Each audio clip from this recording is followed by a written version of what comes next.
Hola, hola, mi gente. Welcome to another episode of the Wine and Chisme podcast. Mi gente, it is the first Wednesday of the month, and you know that we always amplify wines. And this week we are amplifying Reclamación Wines, and I have the winemaker, owner extraordinaire, David Salazar. How are you, David? I'm doing well, Jessica. Thank you for having me. Really excited about talking to you. I'm excited about trying your wine. I'm really excited because, you know, I, I think wine is definitely my preferential choice. I mean, I drink other things. I like myself a dirty martini. I like, Yeah, who doesn't? sometimes, yeah, I want it like really dirty. I don't know. And it's so funny because I'm not a super salty person, but when it comes to my martinis, dirty with all that olive juice and that saltiness, Yeah, it makes great. for good drinking. Yeah. Yeah. No, well, I'm glad you waited to open the bottle I sent to you a while ago, so thank you for opening it. And I'm excited to hear your thoughts on it and to tell you a little more about it too. Yeah, I am too. So what I have here in front of me, because obviously we get into the wine, but this we're gonna get into the wine the whole episode. Um, like I said, it's Reclamación Wines, and this is a 2022. I think it's a Is 21. it? I don't know if it was a 21 or the 22, but You know, either way, actually, I lied. I have the bottle right next to me. 2021. there we go. Okay, that's actually our first vintage. So you're trying the first wine that I ever made on a commercial scale. Oh my gosh, seriously? Yeah, and we're down to like the last three bottles. So you got one of the last ones. Oh my God, I feel so special. So we'll talk about this. We'll talk about then, I want to hear about your story and everything. But first, we gotta try the wine. Yeah, of course. And you're out of Calistoga, or the wine is the. Are you out of Calistoga, or the I wine is I in that from current that area as well? I'm currently living in Calistoga, but the wine, our custom crush is out of Sonoma, and the grapes are also from Sonoma. So a little bit of a divide there. I live over here, but we source fruit from over there and make the That's a wine over pretty there. long drive, isn't it, from Calistoga to It's not Sonoma? too bad. It's like 30 minutes. It's Oh, nothing okay. crazy. Yeah, I've been out to Calistoga a few times. it's very nice. Very nice. Yes. Oh, Yeah. yeah, I love it out there. The first time I went, um, I was visiting, was it Casa Martinez Wines, I think? Yeah, I think they're up Yeah, here. I think Mhm. it was Daniel and, I think was it Casa Martinez? There were so many. I feel like I've been to like a few definitely out there, but it smells really good. Oh, thank you. Oh man, it smells kind of, let me see. I just had ceviche, so I'm trying not to get, like It smells like fish. No, so that was aged in neutral French oak for 12 months. So there might be some slight oak notes, and 21 was actually a really good vintage for us where we didn't have any issues throughout the grow season or anything like that. So you get some red fruit notes I was about as to you say it's would. kind of like blackberry. Yeah, some blackberry, some riper notes as well, just because like I said, we didn't have any issues getting the wines to ripen or anything like that. 22 is a little bit of a different story because there was this big heat spell that kind of crashed all the vines. So it was Right. a little bit of a lighter style, difficult to keep consistency when you have such variations in climate and whatnot. But the 21 was our first vintage and one of our best. It was just like a really good representation of the vineyard, of the winemaking style. It's not as dark. I think Sonoma, for as a whole, has a tendency to not be as overripe and over extracted as the Napa cabs. So it's a little bit lighter, yeah, it's kind of easy drinking, I would say. I was literally, because I just took a sip, Hmm. and I was literally about to say it's not as heavy a cab as you would think. It definitely Yeah, is a little lighter because I was just saying to you before I hit record, it's a hot day. So I didn't pour myself as much. Well, I still poured myself a nice it's a decent pour. amount. Yeah. Okay, maybe this is what I would pour. I guess it's just habit. Yeah, But exactly. this isn't like, because normally on a sunny, hot day, a cab is not the first thing I'm going to go to. No, it's not the first thing that comes to mind. Yeah, absolutely. And that's kind of the style that we aim for is something that's a little bit lighter, a little bit more elegant, a little bit less ripe and over extracted and over oaked and stuff like that. We want the fruit to speak for itself. which is why we age in neutral oak. And yeah, it's just one of these things that we think is a little bit more refined, a little bit maybe more in the French style than the heavy Napa Cab style. I mean, I love the heavy Yeah, yeah, Napa no, cabs. there's But a yeah, place and this a is time for definitely, everything. yes, but there is something about this. You know, it's so crazy. Recently, I did for May, I actually had another, we had a black owned or wine brand owner, and she it was a red blend, and I tasted it and I was like, oh my gosh, it was like between the heaviness of a Beaujolais and a Pinot Noir. It was kind of right in between. But she put a little bit of Chardonnay in that red blend. No, interesting. Maybe to lighten it up a bit. Yeah, and I was like, "What?" And I mean, it was definitely one of those reds that if you're just tiptoeing in, right? And Yeah, it's you a good want to entry try, point. it's a very good entry point. This is what you sent is really good for like the summer evenings. I Yeah. mean, it's definitely good all year round, but if you're like, oh, I want like me and my husband, I say me and my husband, I've done it once, but it's really him. We smoke a lot of meat, right? And sometimes now that it's going to be warming up, we'll be outside and everything. But after you're done, sometimes you're with the food and everything, you want something a little bit lighter. If you want to keep going, this is such a great like light cab. And you wouldn't think of it because it's still pretty, you It's know, very dark. yeah, Yeah. it's still really, really dark. So honestly, I was not expecting that. Even on the Yeah. nose, it's not necessarily light on the nose, if that makes sense. It's like it Yeah, smells yeah. like a No, normal the cab. aromas, yeah, the aromas are intact and everything smells as you would think a cab would smell like, right? It's very representative of the varietal. But the reason why I made it like that is also because the brand is called Reclamación. It's for reclaiming the place of the Hispanic vintner. As everybody knows, we're a large percentage of the workforce from the vineyard all the way to the cellar, and there's almost no representation for us. So that's the whole idea behind the brand. But then the brand's also catered towards the same people that are making the wines and that are growing the grapes and stuff like that. And they typically aren't fans of these big, bold, over extracted, heavy tannic red wines. And I mean, I'm generalizing, right? Because some people are.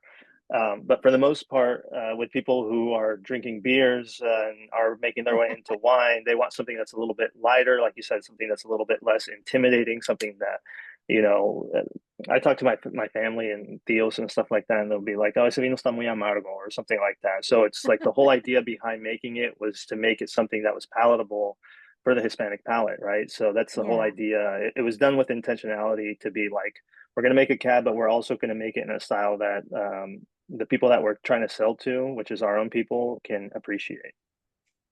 I love that you specifically said that because that is so, so important. When I first started the podcast, I was looking for Latino owned wines. I initially started going like just to Trader Joe's and trying to pick out different wines and stuff. Yeah, yeah. But there was a point where I was like, my grandpa worked in the fields. He worked in citrus fields and stuff here down in San Diego County. And I was like, I know who is working the land. I know who is doing the intensive labor. And so for so many of us, unless you grow up in the area, wine's not part of our daily lives. It's not like you said, it's like beer, liquor, like stuff like that. I mean, how many times you go to like a carne asada and everybody's And there's a drinking bottle of like cab. Yeah, yeah, no, not very there's many not. times. Yeah. It's just all these other things. So the fact that you specifically said that, I love that because I feel like that's how so many people, started is because they saw a need that needed to be filled. And I'm not sure if you know this number, and I know it's probably changed a little bit, but there are over 11,000 wine brands that are based in the US. And then now I think this is changing, but there's it's less than 1% of wine brands are owned by our community. Yeah, no, that's I think that still holds up pretty well. It's just one of these things where The people that are at the front of the brands, like the head winemakers, for the most part, are all, not people of color, and everybody that works in the vineyard and in the cellar, for the most part, besides maybe some of the interns, and even them, are Hispanic, and they work there year round, and they're the ones that do all the actual movements of wine and do the additions and do all this stuff. And it's not like we don't know how to make it. It's just that, for funding reasons and for lack of opportunities, a lot of times Hispanos are seen as just pure labor, even despite the fact if they have a college degree, you're still seen as somebody who is not capable of making good wines. And like I said, that's a general statement because there's definitely good Hispanic winemakers. I mean, there's Elias Fernandez from Schaefer, who's like a legend and very well known and very well respected. But I mean, for the amount of Hispanos that work, and specifically Mexicanos that work in the industry, it's like very few and far between. It's like Yeah. if there's 1% of Hispanic owned wineries, there's like even maybe 0.01% of Hispanic winemakers, right? That are a big winery and making wine, and they're the head winemaker, despite the fact that everybody that works under them is Mexican or Yeah. Hispanic in some way. So some of these bigger, popular, $1,000, $2,000, $500 bottle places are run by guys who can't even speak English, right? And they teach these young interns that come in, and they do an internship at Harlan, or they do an internship at Screaming Eagle, or whatever the case is, and then they go off to get a head winemaker job and make a bunch of money. And Jose or Ramon or whoever, Ramiro, that taught them, stays at the same place and works there for pennies compared to what they're making now. And it's just one of these things where it's unfortunate because a lot of the people that know how to make the wine, just you've never even heard of. They're just in the cellar, and they do what we do, which is they put their head down and they work hard and they provide for their family. And I think that's part of the generation that came as immigrants, because I was born here. My parents are both from. My mom's actually from South Texas, Mexicana, and my dad's from San Luis Potosí, from Mexico. And their mentality and our mentality, maybe as a people, is just put your head down and work, and live to pay the bills, and to send your kids to school, hopefully, and to have a better future. And sometimes you kind of get stuck in that routine where you're just happy to have a job and you're happy to be able to provide, but Yeah, there's because there's they bigger teach us not to rock opportunities. the boat, right? Yeah, That's what they teach exactly. us. You Don't rock the go. boat. I always, and I've said this so many times, but I always feel like there's always two types of parents. Like, especially within the Latino community. And there's those parents that come and they're entrepreneurs, and so their kids see that entrepreneurial spirit. Then you have parents like my parents, and I'm assuming your parents they get a job, they don't rock the boat, they do what what you're supposed to do, and and encourage their kids to do the same. And not that saying that's a bad thing, that's just what they've learned based on the time that they grew up. I'm second gen. Both my parents, my dad's from South Texas as well. No, really. He's from Brownsville. Oh, And that's where my then, mom's from. Yeah. oh, are you serious? Oh my gosh, Yeah. that's so funny. And then my mom, grew up all in Southern California. And um they so it's not like but they would get in trouble. Sorry, they would get in trouble for speaking Spanish and all of Yeah, these, yeah, yeah. and so when me and my sisters came along, it was like all the little things were in Spanish, but mostly it was like, no, no, you need to speak English first because we don't want you getting in trouble. And I think a lot of people don't realize this huge dichotomy, not only between those two parent types, but they all share something in regards to kind of keeping your head down, doing what you're supposed to do, because, don't bring any extra attention to yourself, which my mom didn't get the memo, and apparently neither did I in regards to that, because we have we have big personalities. But just to but now I feel like this, like I'm younger gen, I'm a young Gen X, but I feel like this generation, millennials, and we're coming up in a different way saying, no, I'm not going to do that. I want to know, with your parents coming from these two areas and coming together and raising you, what area did you grow up, and what was Like, what was your introduction into wine? Was it that your parents worked in it? Was it like was it family? I would love to hear that. Yeah, well, I guess I can give you a little bit of a background on my parents first. So my dad's from San Luis Potosí. He came to America when he was young, maybe 17, 18. My mom was already in Texas and then was born in Texas and then moved to Central Valley. So back then, when it was kind of like Bracero program and stuff like that, illegal immigration was actually not as common, right? Because many people just weren't coming to America. So the people that were doing these types of jobs, as I'm sure you know, were Tejanos. So a lot of people from Texas would load up their family and they'd come to California. And then, my mom worked in California. She worked in Washington picking blueberries, picking raisins and table grapes and stuff like that. And it was all before school too, because she was still an American, right? So they'd wake up at 4 in the morning, they'd get to the ranch at 5, they'd work from 5 to 7, and then they'd go to school, and then they'd come back after 3 p.m. and then they'd work another hour or two, and then do their homework and rinse and repeat. So before heavy illegal immigration or just immigration, there was those were the people that were doing the jobs. And because of that, my parents actually met in Madera, California, which is a little bit north of Fresno.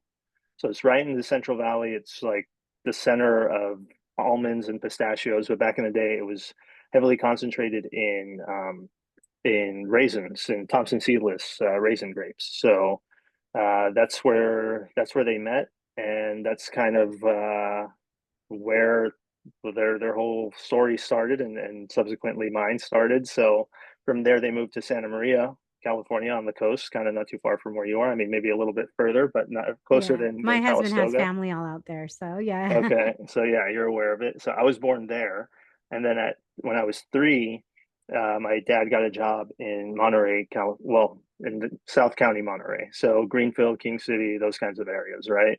And he was managing this massive 3,000-acre vineyard, and it was just him for the most part that was in charge of this vineyard. So that's where I grew up, and that's kind of where my story with the vines and everything started to intertwine. So I grew up on this massive vineyard. I'd learned how to swim in the irrigation reservoir. I learned how to prune with my dad during harvest. I was always with them because, I mean, my dad, so they would do night harvests, and I always wanted to go. So he would put me in his truck, and I would fall asleep while he was harvesting, and I'd fall asleep in the car. And then, you have vague memories of him picking you up and putting you in bed because you had school tomorrow and stuff like that. So I just grew up in the vineyard doing everything, from helping him with irrigation, turning on pumps and opening valves. And, he had his routine, and I would follow him in the afternoons, and learning how to drive, pruning, tying, shoot thinning, all these things that as a kid you're doing just because your dad's in charge of this massive ranch, and, you just learn things. And it's one of those things where I had to answer this question for a grant that I submitted for, and they said, how did you start in winemaking, or what made you choose, the vineyard and winemaking? And I was like, well, I didn't really choose it; it kind of chose me. I was just Right. around it the whole time, and it's everything I've ever known. And because of that, I went to school to get my degree in viticulture and enology because I knew the vit side through my dad, but I didn't know much of the enology side. I mean, I had been at wineries just because, we grew up around the corner from one, and most of my dad's friends worked there. So I was familiar with the process, but not familiar with the science, so to speak. So I just thought it made sense to complete the circle, to go from, we already had the grapes, right? But we didn't have the bottle.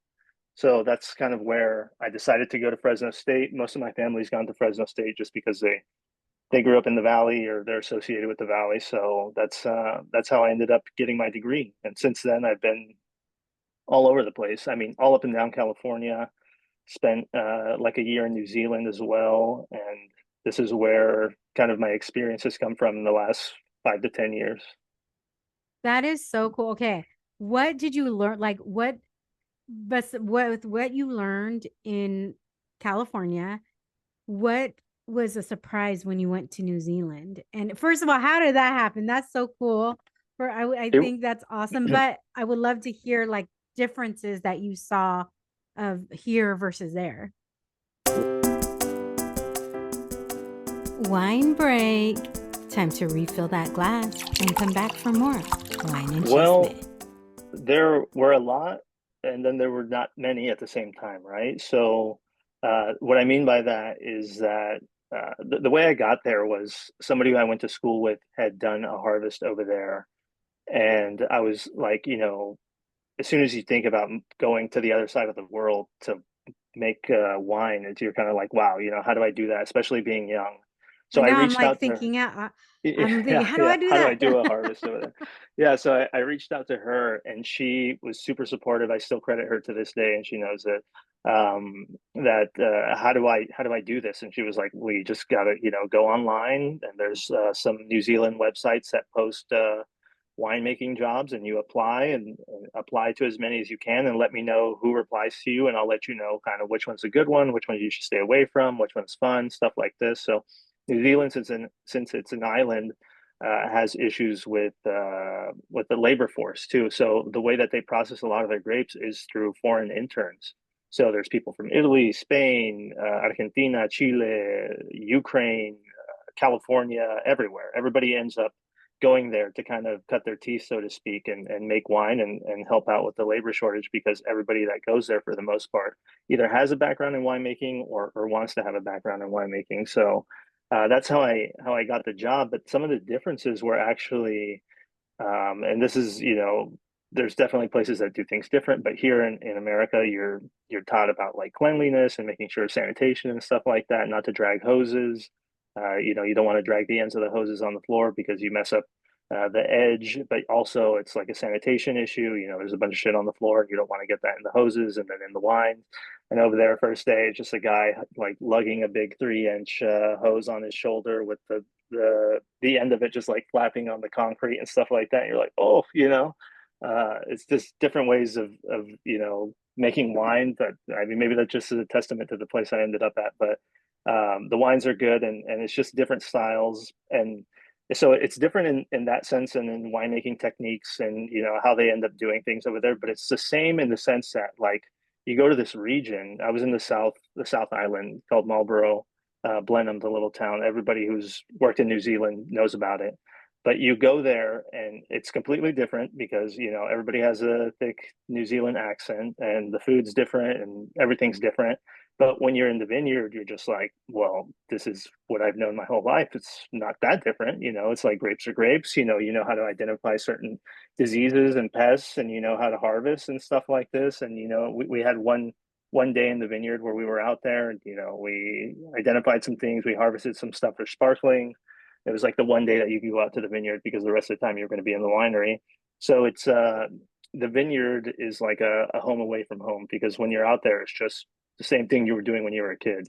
So it's super different. But then when you see the vines, you're like, well, this place is like, I mean, if you close your eyes and you spin around, you think it's California, because the climate's pretty similar.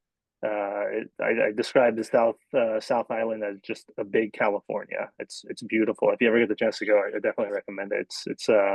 It's one of those places that's so far that's tough to go back to, but it's definitely on the bucket list for future trips. Oh my gosh, that's cool. I'm not the biggest fan just because I don't like grapefruit, and New Zealand Sauvignon Blancs are very grapefruit forward. Yeah, So very thiolic. Yeah. yes, so I tend to stay away from those, but I guess do what other wines? I mean, I know that's the wine that they're most known for is Sauvignon Blanc. What other types of wines flourish in that area? Well, since it's kind of, especially that area, there's different varietals in different regions, but that area is like Sauvignon Blanc, Chardonnay, Pinot Noir, some Syrahs and stuff like that. But I would say majority of the grapes are those three. It's like Pinot Noir, Chardonnay, Sauvignon Blanc. Those are the main ones. You'll get some Albarenos, some Chinanos, some stuff like that. But those are the ones that every time especially Sauvignon Blanc. I mean, you go to any grocery store, you see a New Zealand wine. It's 99% of the time it's going to be Sauvignon Blanc. So Yeah, exactly. That's why I yeah. was like, I don't, you know, I'm still studying. I only have my W set one. I still need to, I have my books for W set two, but I really need to buckle down so I can take my test. Yeah, it's funny because I think a lot of people sometimes get those two things confused too, because especially when you talk to people and you say, "Oh, I make wine," people are like, "Oh, like a sommelier." I'm like, "No, not like a sommelier." They're like two completely different worlds, and they Yes. both complement each other and whatnot. And there's some animosity between the two sometimes. But it is funny because people will ask me about certain regions in France, and I'm just like, I don't know. I mean, I know of it, but I can't name every grape that makes up it because it's just not what I'm memorizing. Yeah. You want to talk to me about like yeast autolysis and things that are like more in depth into winemaking. I can answer that way easier than telling you, like all the different regions of Piedmont or whatever the case is.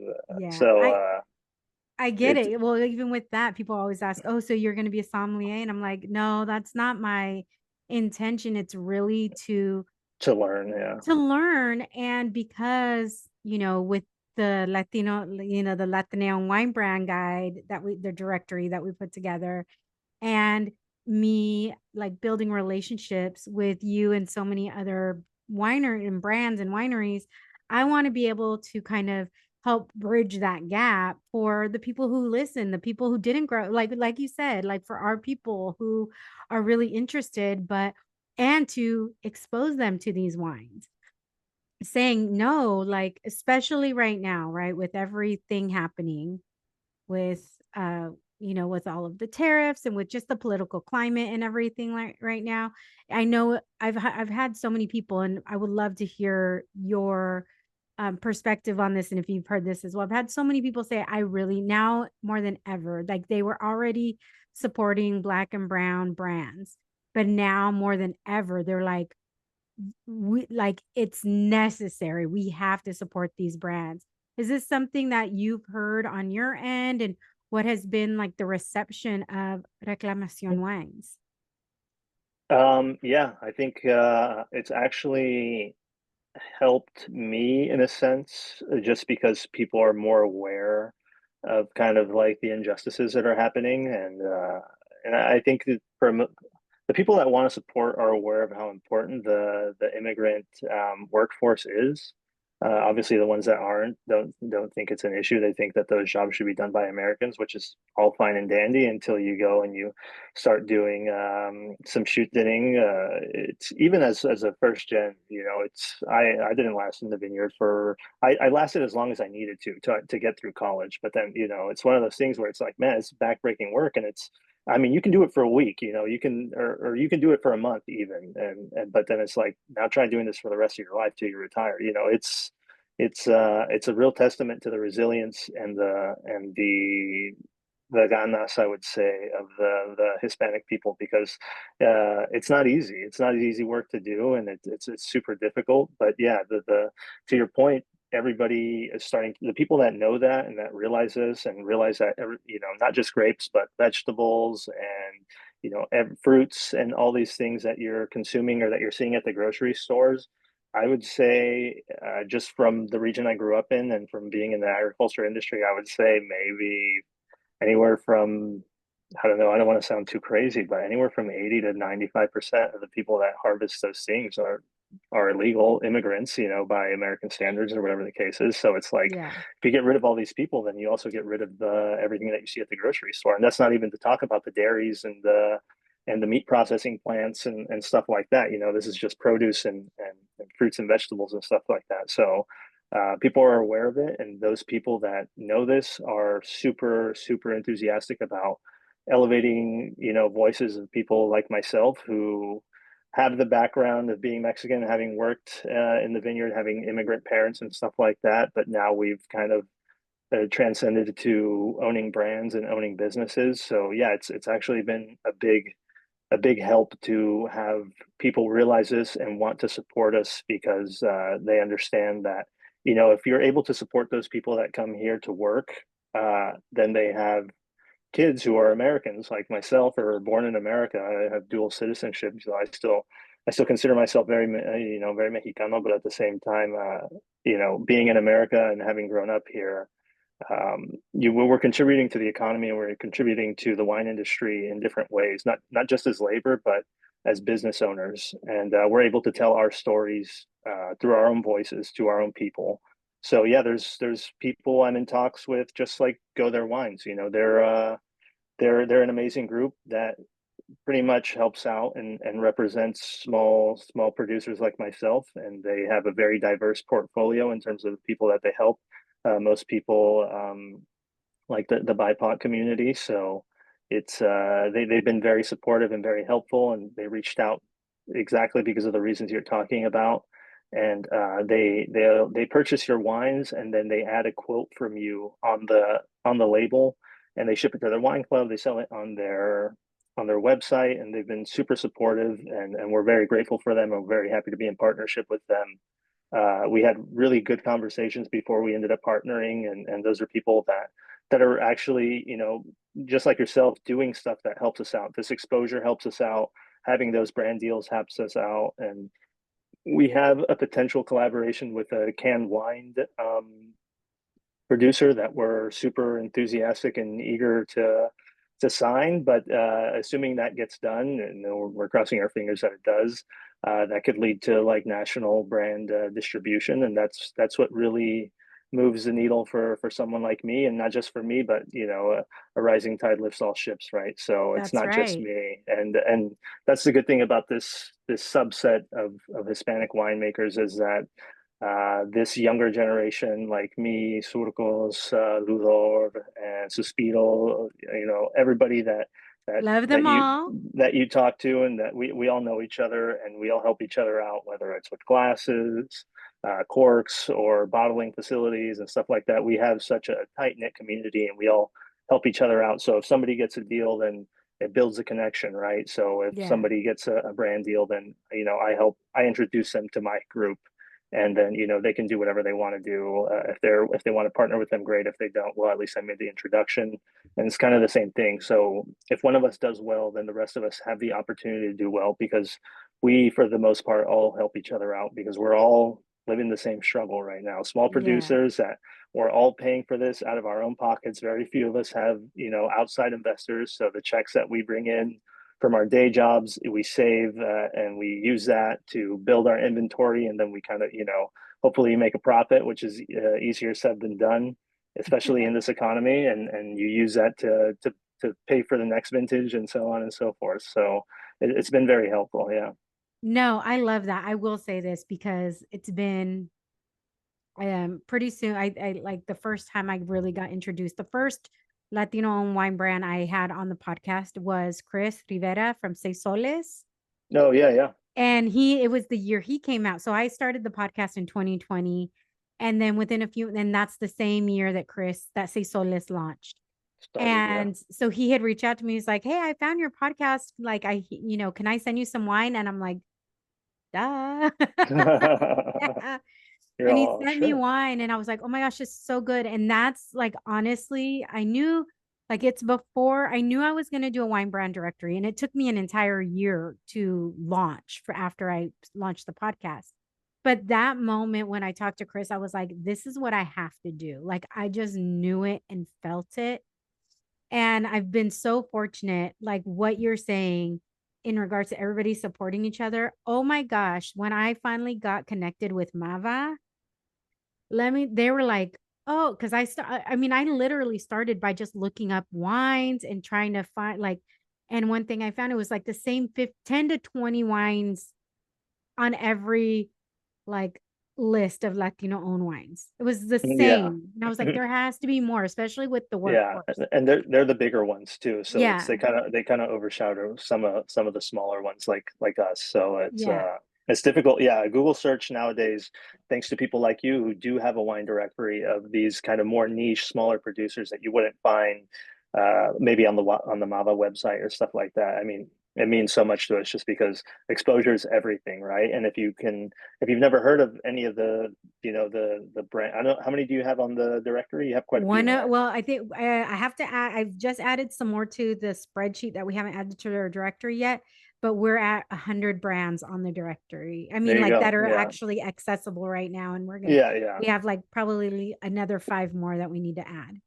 Yeah, and if you were to just Google that, even 2 years ago, Mexican or Hispanic owned wine brands, you'd find the same 15. And thanks to people like you who connect with us and help us out through exposure and podcasts and retweets or reposts or whatever the case is. it helps us gain traction with our own community. So I know on behalf of everybody, I'm pretty sure I can speak that we're super grateful for what you do. Oh, thank you. Well, everybody, like so many brands I found because of somebody else referring, right? Like I was sitting down, they're like, "Oh, do you know about this brand or that?" Like even when I sit down with, because it was when Guillermo was president, and I love Monica, and I'm still like, they were like, "That's oh, have you done this and this?" And oh, have you? They're not part of Mava yet, but it doesn't matter. Like they were the ones, and then I would reach out to somebody, and they'd be like, "Oh, what about these ones and these ones?" So it honestly came together because of all everybody referring as other rowing One brands that another, yeah. that weren't big or weren't any, um and then how everybody's just been so accepting of me. It's just a really special, I think it's just a very special community to be part of. And one thing I want to make sure, like literally, and like I said in the May episode, we were talking about um she was talking about how to access younger wine drinkers and everything. And one thing I was saying, and that, oh my gosh, so the fact that you said this, I'm bringing it back full circle. But you were talking about canned wines, and I was like, one of the things I was saying is, I think young people, we have like, there's all of these canned options, and a bottle of wine you can't necessarily pick up and go and take to the beach. People need something that's more accessible, or maybe sometimes people don't want to open a bottle of wine and have a whole bottle of wine. I have a Coravin for that purpose. Yeah, yeah. Because sometimes I don't drink as much wine as everybody probably thinks I drink. I don't drink every day, but I mean, I definitely do drink a lot, but not as I'm not like pouring myself a couple glasses every day. Yeah, Um, no, a bottle is a lot. So yeah, it's one of those I mean, I things could where, easily go through one if I wanted to. yeah, but on a a Wednesday night, it's tough to justify getting through a whole bottle sometimes. If it's a rough day, I'm sure anybody can do it, right? But every Yeah, Wednesday, Thursday, it's a little bit more difficult. So you see my yeah, I husband think back there. he's sneaking away. He just made a guest appearance. Yeah, he's he's Um, he's in the room, so that's why. Oh, he's gonna um, make himself another ceviche tostada. That's what he's doing. he's like one wasn't enough. But yeah, you're right. That's I've been talking about this for a while now too, is how to be appealing to the younger consumer, and the canned wine is a little bit more chic, a little bit more easy to transport. It cools faster. It's more sustainable because it's not made of glass. It's lighter. It has all the benefits of an alternative can or an alternative packaging method, but it's more difficult to store wine inside, and it doesn't age as Yeah. well. And there's all these winemaking parameters that you have to meet before you can put it in cans, so it's a little bit trickier. I predict that this will get easier as the aluminum can technology advances to be suitable for wines. But as of right now, if you get one, I had four last night, or I tried four, and they were all great. It was from Maker Wines and from Los Cuernos, and they were all very good. So it's definitely somewhere where I think the market is moving, and you just have to make sure that you're on the right side of the market. So, like I Yeah. said, fingers crossed, we'll be in a can soon here, and hopefully you'll be able to pick it up in San Diego sometime. Yeah, that's exciting. I know Para Wines, he has a can. Sam has a Yeah, he can wine as well. He has, yeah, he does. He does a lot of stuff too. He does like 375s, and he's doing all these different packaging methods, smaller bottles, and he does cans, and he's doing a bunch of stuff up in Oregon. A lot of exciting Oregon producers as well, and that's the thing too. It's like I said, like the winemaking industry. You go to the store, right, and you see all these bottles, and you're like, wow, there's so many. But what you don't know is like all those brands are owned by like five companies, and they're all at Safeway and Albertsons and stuff like that, right? So it's really the wine industry is super small. And then when you add this like sub layer of Hispanic winemakers, then it's even smaller. So, all the people in Oregon that are Hispanic winemakers, we all know, we've all interacted with, even though we're in Napa. All the ones that are in San Ynez and Los Olivos and Paso Robles and all these places, we all know because our group is so small that we all know each other. So Yeah. yeah, when you say Sam, I'm like, yeah, I know Sam. I've met him before, and Okay. yeah, it's I very have small. to I have to ask you a question, and this is totally off topic, but you said something that I heard.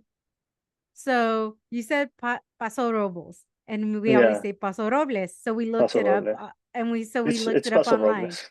Yeah, Yeah. And it is. no, and so one thing said Robles, and I was like, no, that's the No, white Robles is way the to say tree. it, Yeah. right? Yeah, it I'm is. like, you Yeah. say it in Spanish, it's Robles. And then we Yeah. I looked mean, the up whole another word one. is both of them are, Paso is not in English. It's to pass the trees. That's why it's called. It's passing the Robles. Yeah. I So grew up so that's why I just had to it's, laugh and say something because I yeah. like And it's a predominantly white community too. So it's, it's Paso Robles, right? yeah. So and down here, there's actually a couple in Temecula, there's a couple of Latino owned wine brands here. And just kind of going back to what you were talking about in regards to the work and harvest and everything. Johnny, he had purchased Oak Mountain Winery, and we sat down. I actually went to his winery and we sat down, and he was telling me about um how he did this whole thing for harvest for his employees to come out and people come out. And he said, and he's like, I did a carne asada. We had food, we had mariachis playing. Like, I just wanted to get everybody pumped up. And he said, after the hour, like after an hour, it was just his workers. Everybody left. And that's Yeah. just such a testament to what you're saying. They like ate, they did a couple things, and they're like, dang, this is hard. Yeah, no, exactly. It's funny. I mean, winemaking is one of those things, and vineyard work that gets super romanticized. But then when you get down to it, it's so hard. It's so difficult. It's so labor intensive. So you invite someone to be like, hey, you want to come help me harvest a ton of grapes? They're like, yeah, we'd love to. They showed up, bright-eyed, bushy-tails, overalls, Carhartt overalls, they got the fit right. And then after a few bins, they're like, fuck, man, we haven't even filled up a quarter of this thing. We've been at it for an hour, and it's just pick them up, you get sticky or dusty. It's like it's one of the most uncomfortable environments you can be in.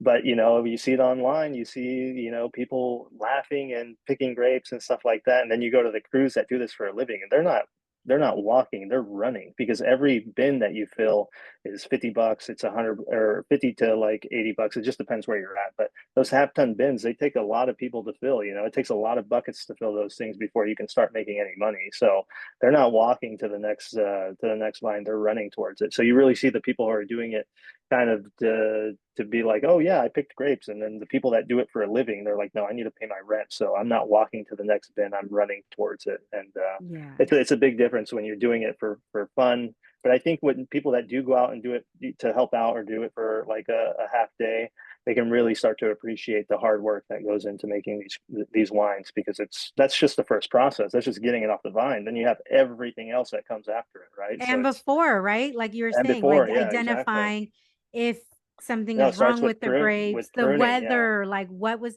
you were talking Yeah, about 2022. Like I would love for you to share like what happened in 2022 when and how like that heat affected the grapes so much.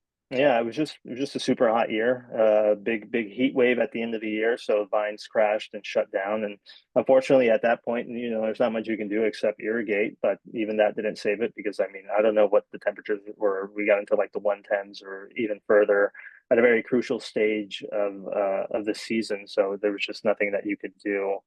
But yeah, you're right. It's not just the harvest. It's like it's the whole year. It's a cycle, right? So you start with pruning, then you go to shoot thinning, then you go to kind of canopy management, which is leaf removal and all these different practices till you get up to harvest. And all that stuff is not something that most people, I think, would choose to do. They would rather work. If you make $18 at McDonald's, or if you make $18 doing labor intensive jobs, I think most people would choose McDonald's because at least it has AC.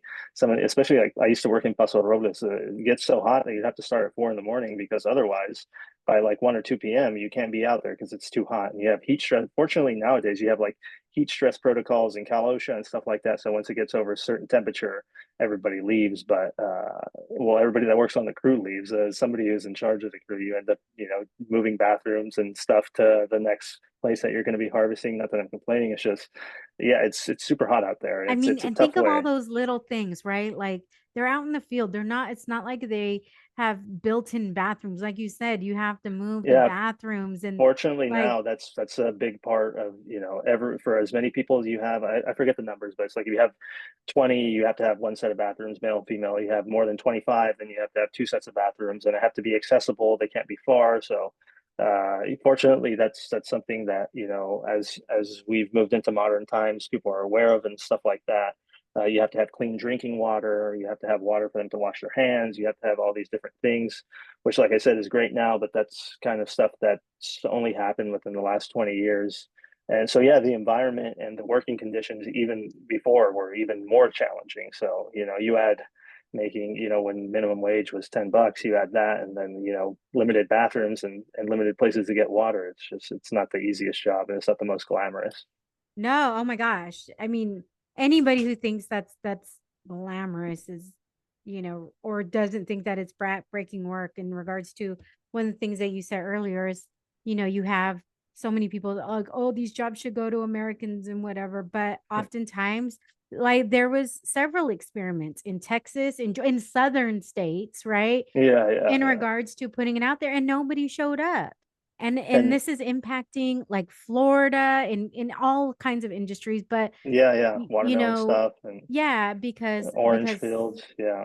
And you're right. And the exactly. and the owners of these farms, who are typically white, are aware of this. They'll be like, we do promote, because especially the H-1A visa, right, which is the one where it's becoming more popular, where people come from Mexico, they're on the special visa. They have to provide housing for them. They have to provide a place for them to wash their clothes. They have to provide all these things, right? So it's cheaper and more viable for them to do all this than it is for them to hire American workers, because American workers either don't work as hard, or just after a day they're like, you know what, I'm done with this, and in order to qualify for the H-1A visa worker program, you have to put out ads in your local paper, on your local radio, and stuff like that, so that people know that you're hiring. But Americans aren't going to answer those calls, because they're like, fuck that, I'm not going to go work out under the sun for 8 hours a day in the dirt doing this or that. So I mean, the fact when people say it's like, oh, they're stealing American jobs, it's like Americans don't want these jobs, because if they did, we wouldn't have these, you wouldn't be approved for these visas, and the ranchers wouldn't have to provide all these services for people that are coming on these special visas. So it's an interesting thing to say, when in reality, all it takes is one afternoon out there, one early cold morning to start harvesting, for you to realize, like, I don't think many people, even first generation Hispanics, are cut out for that type of work. I mean, some are, but for the most part, no. It's Yeah. very, very difficult, and it's the people that do these types of jobs don't get the respect and the credit that they deserve, because it's one of these things where, like I said, I'm repeating myself, but until you've done it, you just have no idea. No, it's okay because Yeah. I think sometimes in order to be heard, we have to repeat ourselves. And the fact that, you know, we so much of our just day to day actually relies on those who are in the fields, who are, not just picking the grapes, but the cabbage and the strawberries and all of the things, anything that's going on our table. The matter of the fact is, and I think my audience is pretty aware of this, but you never know if you have a new listener or not. But the reality is, without the hard work of our community, you wouldn't have the food that you have on your plate. No, yeah, and that's not just here. I remember one time I was And watching a YouTube they didn't video. get a break when we went through the pandemic. They were No, still out no. there Yeah, working. yeah, exactly. And same thing with the fires I up was here about in to say in the Napa. And fires. yeah, there's it's almost criminal how much little recognition or the gratitude there is for the people that are doing these types of jobs. And like you said, it's not just here. I remember one time I was watching a YouTube video in Dubai, and they had, I think it was Dole, or one of the raspberry producers that was, like, in Dubai on the other side of the world. It's like those raspberries were most definitely harvested by Mexican or immigrant hands, right? So it doesn't just provide food here; it provides food in for the rest of the world, right? Especially California. It's like the biggest lettuce and broccoli producer in the world. So everywhere you get this stuff, it ends up all over the place. It's not just here. It's not just California. It's not just Texas or stateside. It ends up being exported to other countries as well too. So, I mean, it just goes to show how essential those people really are. Yeah. I want to ask something. When you went to Fresno State, how many of other people were in that program? Because I think so often we just see the workers, but not necessarily see their kids who are trying, who want to do more and want Yeah, to provide. yeah. So, how many people were in that program that looked like you in there versus what was that percentage in regards to people who wanted to learn more that were from our community versus anybody else?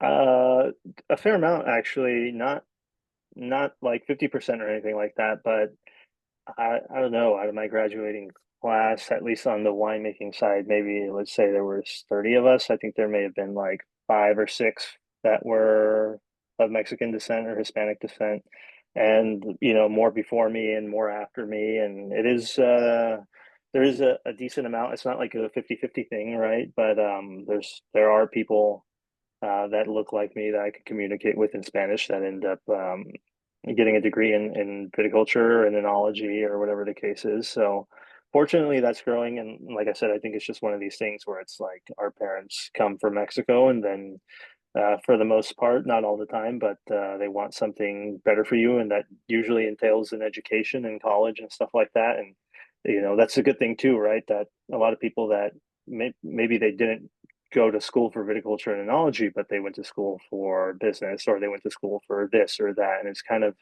elevating what you would think uh, somebody who's a son of an immigrant or a first generation person can do. So it's nice to see that more Hispanos are getting college degrees, and arguably some people say they're necessary, they're not necessary, but at least in this industry, they open doors, right? Because once you have that piece of paper, then you get at least a little bit of credibility. Uh, and it's kind of a false credibility, right? Because there's people that have been making wine that came from Mexico that know 10 times what I do in the cellar, especially as a fresh college graduate, but I get paid more than them because I have this degree, right? And then you kind of lean on them because there are people that you can communicate with that remind you of your dad or your mom or whatever the case. Y ellos te enseñan y te regañan and the whole nine, right? So they on an experience basis know so much more than a fresh college graduate. But that piece of paper is just the way it works, opens doors for you more than having all this experience. So it's when you couple the two together, right? When you can learn from those people, and when you have the piece of paper, then that's when you get people like me and people like Salvador from Ludor and other people too, because we have the college experience, the paper that kind of backs us, and then we also have the years of experience from either our family or colleagues that we met along the way that have kind of showed us the ropes and taught us what to do and what not to do and how to make things more efficient and how to work smarter and not harder. So it's definitely having the two makes you super valuable. Did you go to school with the intention that you were going to make your own brand? Um, no, actually, I didn't.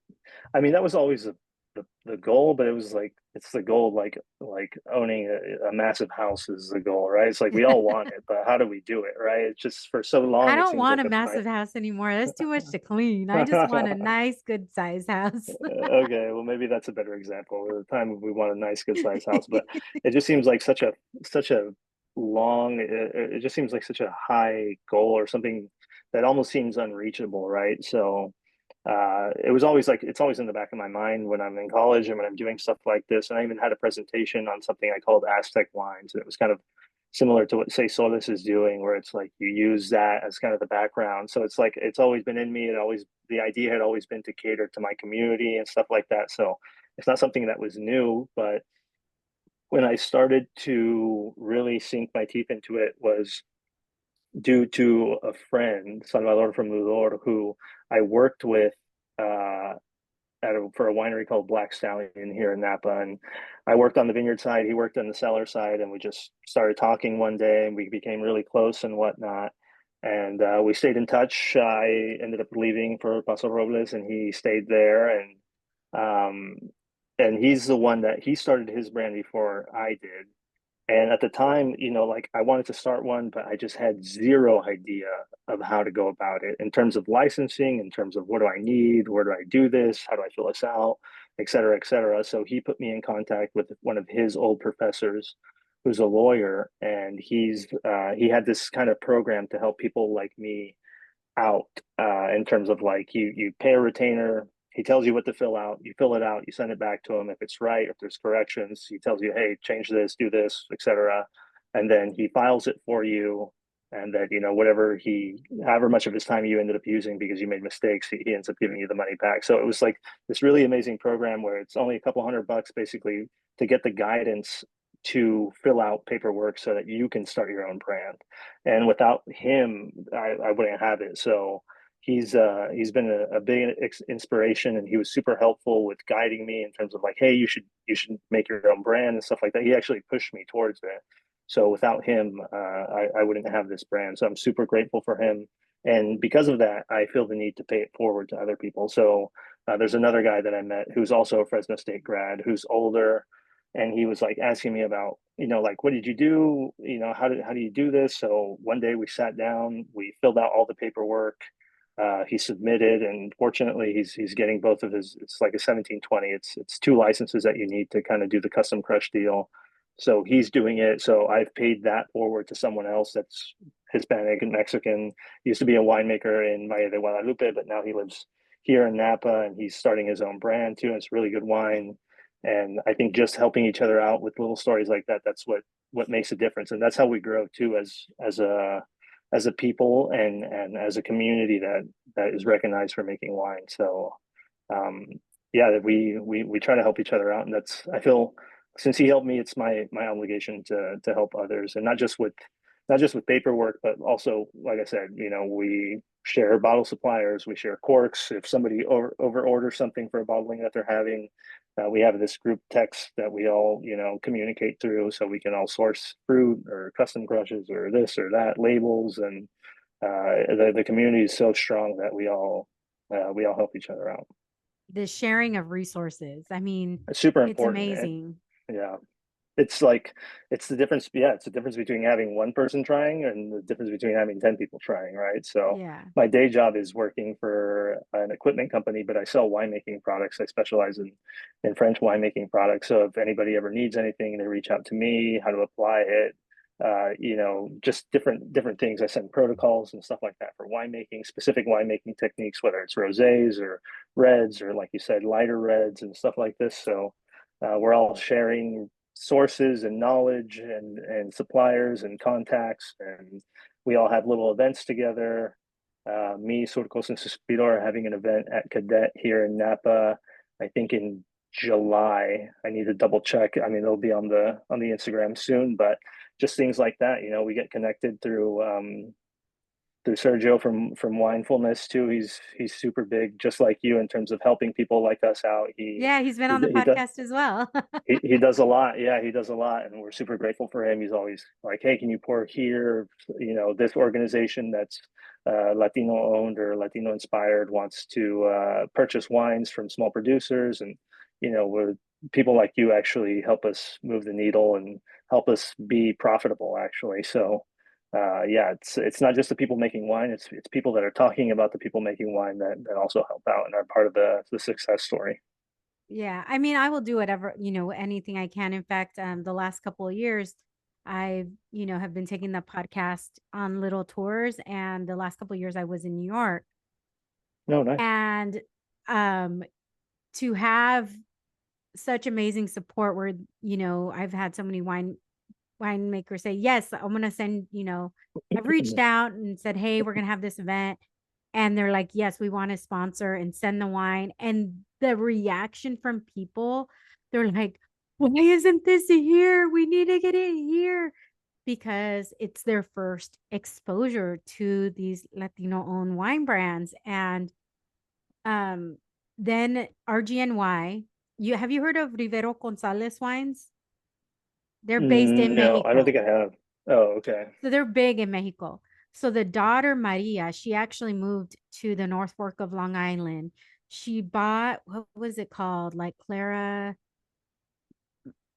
I forget, Clara something wine. She bought it. It's RGNY Vineyards in the North Fork of Long Island. Do you know Leo Mora? He was a winemaker in Oregon. Well, now No. he's the head winemaker for Oh, wow. RGNY in New York. And now that people have something, right? It's like a couple hours, it's like an hour and a half, 2 hour drive from the city. But once people realized there was something there, I had so many people message me and say, I just went to RGNY. I just, so like, don't like, I don't think we underestimate the word of mouth that we have, the power that we have in what we're sharing, because but we just need to continue to do it and continue to share. And when you find something, like I get excited when somebody tells me about a wine, or that I've already, like a wine or a brand that I've already had on the podcast or that I'm connected with already. So I've had people say, oh my gosh, there's this wine in Oregon, have you heard of Para Wines? I'm like, yeah, Sam's my friend, like I could text it, you know. Yeah, yeah, no, that I'm like, his happens a wine's great. lot. I Yeah. cannot wait till somebody says, have you heard of it? It's called Reclamación Wines. I'll be like, he was on the podcast. I got his number. I called him saying, hey, I'm gonna be late. I had ceviche before I talked to him. Like, Yeah. yeah. Yeah, no, and it's what's funny about that is sometimes it happens to us too with our own brand where you'll be talking to someone, you're like, oh yeah, I have a small brand, and then you show them a bottle or you show them a picture, and they're like, oh, I've seen this before, and like, you have where, and it's an interesting situation that happens. That happened to me one time in Berkeley where I was pouring wine, and there's this guy from Spain, and he tried one of my wines, and he was with a group of women, and he was like, "Oh, it's really good." And we were talking in Spanish, and then he walked away, and he went up to the group, and then they all came over because he told them about the wine, and they drank it, and they really liked it, and they were like, "Oh, we're gonna follow you on Instagram." And I have this little QR code, so they scan it, and they're like, "Oh, one of my friends follows you." And I was like, "Oh, interesting. Who?" And then they tell me, and it was a girl who, when I used to live in San Francisco, and when I moved out of my place, she moved into it. So it was just by chance, they were coworkers, and Oh my it was gosh. just like such a small world, right? So she was like, "Oh, you know her?" And I was like, "Yeah, she was actually there because when she got there, I was taking all my stuff out, and I had one of my bottles, and I was putting a label on it, and I gave one to her as a housewarming gift because she was taking over the Oh, house, and that's I so was like, nice. she had my very first bottle of wine, and she was like, oh, that's crazy. So yeah, it's funny how small the world is sometimes. Like I said, we all know each other for the most part. I don't know RGN wines, but I'll definitely look into them, especially because East Coast stuff is a little bit more difficult than kind of West Coast stuff to be associated with. But yeah, we all know each other, and it is a super small world, and yeah, it's interesting how tight knit and small the Mexican winemaking community can be. Oh my gosh, it really is crazy because, and actually, I just found a new wine. You had posted something on Instagram with that bottle about immigration. Like it said something about immigrants or immigration. I forget what exactly it said. Yeah, yeah. It was like behind every great California wine is an immigrant whose expertise goes unseen, and that was through Go There Wines. Yeah. Yeah. So then somebody had said, like, somebody had messaged you, and I was like, wait, that's another Latino. Oh, so I followed it, and then we messaged, and I was like, we'll get you on the directory. And so No, then we yeah, messaged back and forth. So, like I said, like just those things, how we continue to connect the dots and make sure that we're continuing to make an impact, right? More and more and more. When people think of because I do think that often we don't most people don't think of where the wine comes from. They might think of region, they might think of, but they don't actually think of not only how it's harvested, but who's harvesting it, right? Who's putting in that yeah, work, who's doing all of these things. And so we just need to continue to share that. And then I want, just in case, I forgot to say this immediately, in case anybody gets up in arms, I do want to clarify that David said illegal immigrants according to what American America considers. So if you get upset that he didn't say undocumented, he did very specify that whole thing. So I just want to throw that out there in case anybody didn't catch what you said when you said that yeah. sentence.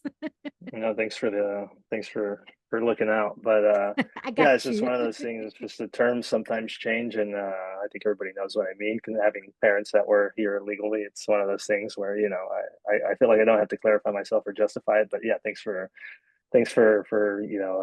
making sure that the wording and the verbiage is correct. Yes.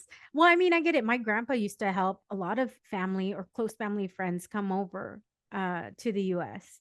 So he did, have he got his green card, but he never became a citizen. Yeah. And I think it's one of those things where I mean, I think it's pretty clear what side I'm on. You know, the fact that Yeah. illegal immigration is the term I use is just something that I guess has been embedded in me.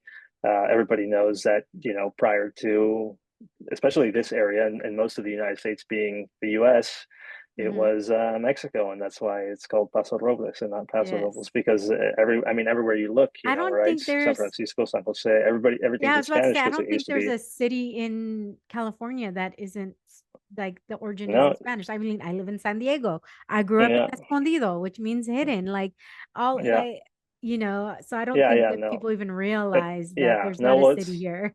it's something that's developed since, you know, probably since the last 100 years. But obviously, you know, the people that were here prior to the Louisiana Purchase or the Americans coming in were Hispanic or Mexican, right? So, Mhm. So um, I don't want to forget that you also have a sparkling wine and you oh also yeah, came out with a new because you said with the 2021 you only have 3 bottles left. yeah. But you also have the 2022 Cabernet, and you also have a sparkling rosé, which you sent me, which I have not opened yet, but I'm super excited because the way this tastes, this is so good. Look, I've been having to Just sipping it. yeah, just sipping it but it is, like I said, I didn't think that, I thought it was going to be a little bit heavy just because it's so hot and this is a great wine to even have. I mean, I'm inside where it's a little bit cooler, so maybe if I was outside. Sure, might But be a different story. yeah, it Yeah. might be a little bit different, but I can always pop that rosé in the fridge, let it sit there for a little bit, and then sip on that. So tell us a little bit about the new 2022 Cabernet.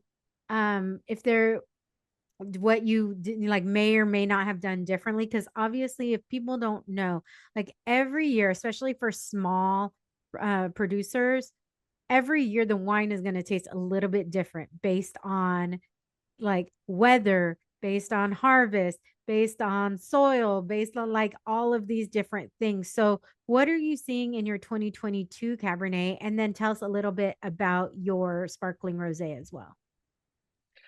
Yeah, the 22 is a little bit more challenging. Like just like you mentioned, the heat was a big issue. So it was I mean the vinification process went fine, but it's just, you know, how much color, how much tannin you can extract was really limited just due to the fact that the fruit was I don't want to say compromised, but it was, you know, it was a little bit blanched by the heat wave. So it's lighter than the 21. It still has really good, beautiful aromas. You know, like peach or not peach, strawberry, um, cranberry, raspberry. These types of aromas. So a lot of fruit on the nose. Very light in terms of color, very light in terms of tannic structure.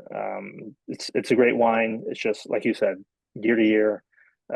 You do your best to try and keep consistency, but when you have these heat issues, it's, you know, you can't control the weather, so it's just one of those things where you have to kind of make do. And this is a little bit of a variation of what we usually do. That's the 22. The 23s, we're all sold to Go There Wines, actually. So if you want to try the 23s, you could purchase a bottle at gotherewines.com. And the sparkling rosé is something that, just like I said, made for the new Hispano wine drinker that typically our palates are more towards the sweeter side. So it does have some residual sugar. It was harvested super early, so it's got a lot of acidity too. So it balances out. So it's not overly sweet.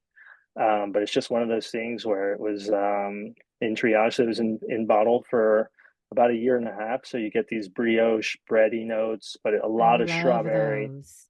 a lot of strawberry too. So it's this really complex blend of like strawberry but bread, which sounds weird to say, but when you taste it and then based with the acidity and the sugar, it's such easy drinking. And it's actually probably not probably it is our most popular wine just because, like I said, women love it. Guys who don't drink a lot of big heavy tannic red wines love it too, and people that like both also love it. So it's just one of these things where, you know, a good wine's a good wine. And depending on the style, some people are just like, you know, insanely opposed to residual sugar, which is fine, you know, I get it.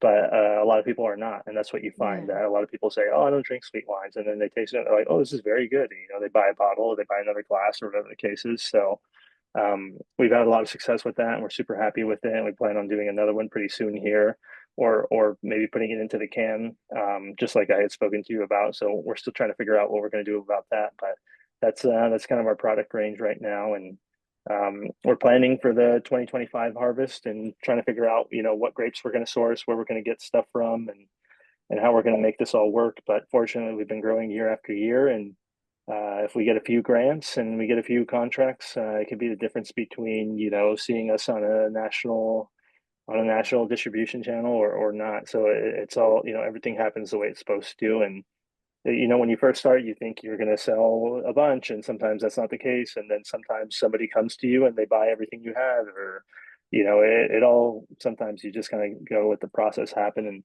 I try to do my part by making the best wine I can, and by doing as many events as I can go to without getting fired from work because I'm taking every Friday off. or Hey, if you needed somebody to help you out in Southern California, let me know. No, yeah, I definitely will. I actually need someone for Napa for La Onda because I'm going to be in Mexico City with my family, but I'm sure I'll Oh, figure it maybe out. I could come up and help you out. Yeah, absolutely. If you want to, you're more than welcome to, but we could talk about that offline for sure. Yeah. No, I love those brioche flavors and notes that I get from. And so when you said strawberry bread, I'm like, So I'm really excited. I can't wait to be able to open it. I don't now sparkling, like I could go through a bottle of regular wine, but it's very hard for me to get through a bottle of sparkling by myself. So, but what I do need at least one person to help me. Then I could probably get through the bottle. Yeah, no, it goes down easy. So let me know how much you make, how much of it you can drink by yourself. I'm gonna make sure my husband and I'll text you and tell you Yeah, what we yeah. Let me think. know. Yeah. That'd be great. What's next? I mean, that's the super awesome. First of all, you have when did you actually launch? What was this was your obviously your first the We 2021 was your yeah first one. yeah. So we harvested 2021. So our first release was 2022. So a year in barrel after fermentation and whatnot. So that 2021 came out in 2022. So that's kind of our first year. So this will be That our is fourth oh, vintage. Yeah, with one that the 23 that we sold already, and the 24 in barrel right now. So the 24 is still gonna be it's next year we'll bottle it because it's just in bed right now. It's mhm. aging, and then this year, like I said, depending on contracts and stuff like that, we'll figure out the tonnage that we're going to do this year. So right now, our biggest goal is to scale and to hopefully produce enough to be investable. That way, I don't have to put all the money in, and someone else can come in and help me with that because that's the only way that we're going to grow is having more money to make the wine at a cheaper price, not quality, but it's the same thing. If you buy 100 bottles, they sell them to you at $20 a case. If you buy 1,000 bottles, it's $10 a case, right? So your cost reduced. So the only way you can do that is to be able to afford 1,000 bottles. So that's why investment is super important.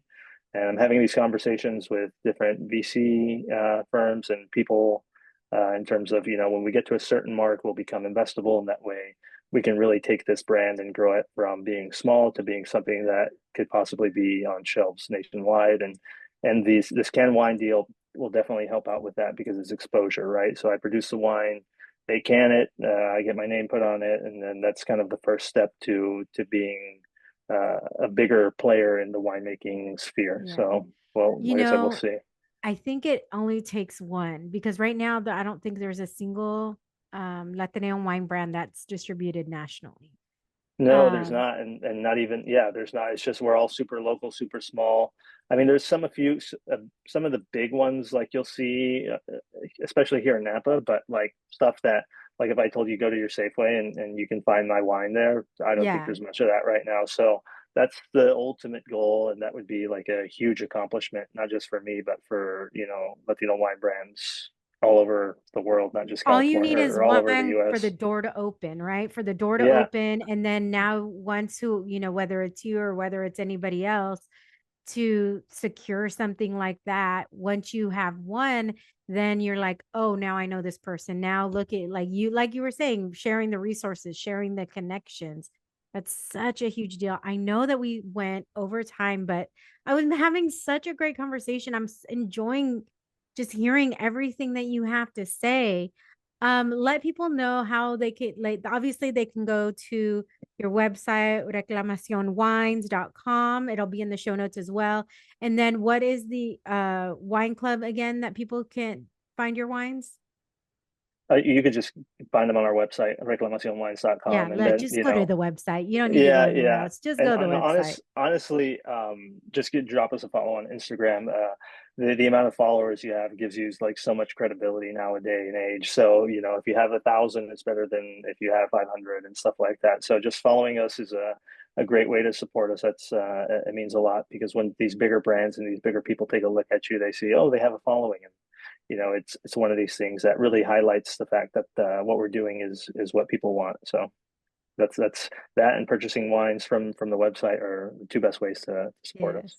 I mean, the questions that I normally ask, I will say you just like answered them automatically. So I'm like, oh, okay. When you talked about how you named why you named your wine Reclamación Wines at the beginning, you're talking about what you've already talked about, what's next, what you guys are looking to do, talking about David, you're a pro. You are a pro guest.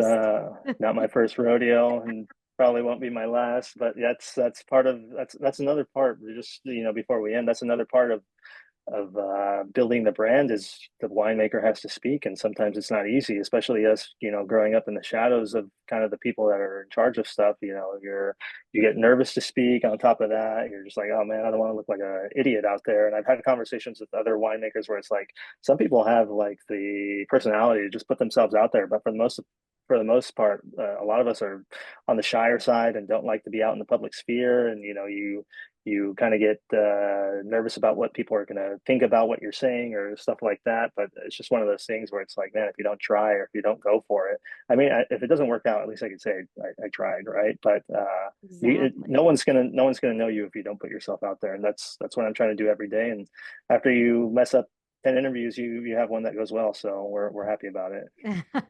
Well, I am happy that you shared your story. I'm so happy that you shared your wine. I can't wait to go back to Napa. Actually, I was going to go back this month for an event. I was talking to Luis Surcos. from Surcos.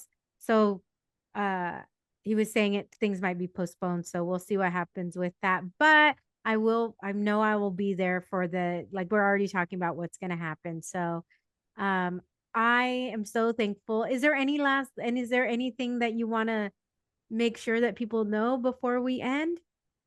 No, just go support all the Latino wine brands that you can, not just mine, but everybody else that's on the directory and stuff like that. Sometimes just I mean, obviously, you sell wine one bottle at a time. So, even though it's 20, 30, 40, 50, whatever the case is, it all ends up helping us. So anybody that That's supports, we're super appreciative of. that's right. Well, until thank you so much, and until next time, mi gente. Hola, mi gente. Thank you for listening to this episode of the Wine and Chisme podcast. If you would like to hear more wine and more chisme, make sure to hit that subscribe button. Saludos.